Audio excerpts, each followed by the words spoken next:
Welcome to McPlum, simple solutions served daily. In this video, I will explain how to make soup in Dead Rails.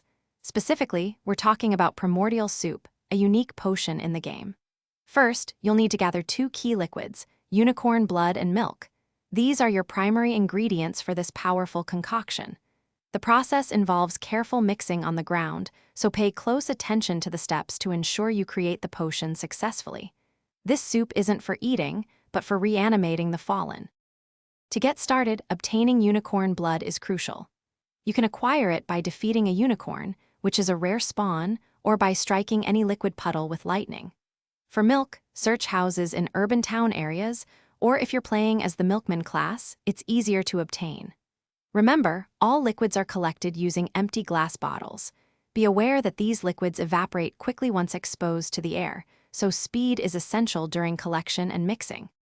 Now for the mixing process. Find a clear, flat spot on the ground. Take your bottle of milk and carefully pour it out to create a puddle. Without delay, pour the unicorn blood directly into the milk puddle. You'll see the liquids combine to form the primordial soup. This step requires quick action because, as mentioned, liquids in Dead Rails evaporate rapidly once they are out of their bottles. A successful mix will yield the desired potion.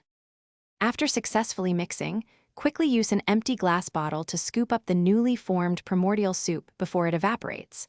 To use it, simply pour about half a bottle of the soup onto a dead corpse. The magic happens almost instantly. The corpse will reanimate and begin fighting on your behalf as an ally.